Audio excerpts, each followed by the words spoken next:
Welcome to The Explainer. Today we're cracking open a book with a pretty wild idea. What if we could build the technology of the future by looking deep into our distant past? So let's just start with this question, because it's right at the heart of Sachin Chitra's UFO Labs. What if the tech of tomorrow was actually hidden in the wisdom of yesterday? I mean, that kind of flips everything we think we know about innovation on its head, right? But this book isn't just another collection of UFO theories. Not at all. Think of it more like it's building a bridge between two worlds of knowledge that seem completely opposite. Okay, so on one side of that bridge, you've got the wisdom of ancient Vedic traditions. We're talking about concepts from old Indian texts describing these incredible flying machines they called Vimanas, and digging into the power of things like sound, frequency, and even spirit. And then on the other side, that's our world.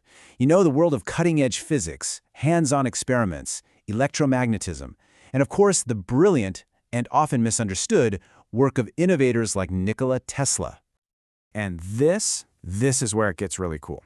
The book starts connecting the dots. It suggests that ancient Vedic mantras, maybe they were really all about frequency and vibration. The spiritual idea of Brahma, well, what if that's a parallel to what we now call zero-point energy, that invisible energy that's literally everywhere? And those mythical Vimanas, the book treats them like actual blueprints for anti-gravity craft. It's like it's reframing ancient wisdom as a kind of lost physics. So you gotta ask, who's the person actually building this incredible bridge between these two worlds? Let's talk about the architect behind this whole idea. The author is Sachin Chitra, who also goes by Shan Ray, and he looks at this from like every possible angle. He's got the brain of an engineer and a scientist, for sure, but he's also got the wide-open curiosity of a futurist and a seeker. He even calls himself a skeptic, which is actually pretty important, right? It helps keep the whole exploration grounded.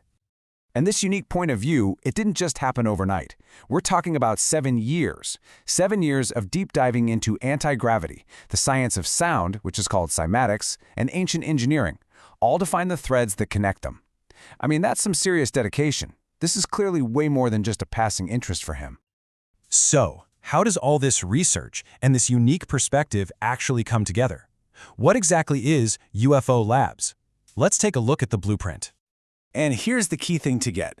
This is not just another book full of theories to debate. No, UFO Labs is positioned as a practical guide, an engineer's handbook. It's all about moving the conversation from a philosophical what if to a hands-on, okay, how do we actually do this?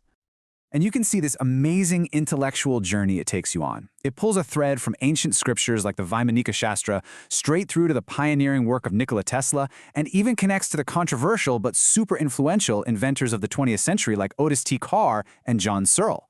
It's basically tracing a hidden history of innovation. Which brings us to the big payoff, the ultimate promise of the book. After all the history, all the science, all the spirituality, what does this actually mean for you, the reader? This quote really says it all. By calling it an invitation, the author completely shifts your role from just a passive observer to an active participant. It suggests the knowledge inside isn't just for understanding, it's for doing. It's a direct challenge to the innovators, the dreamers, and the engineers listening right now.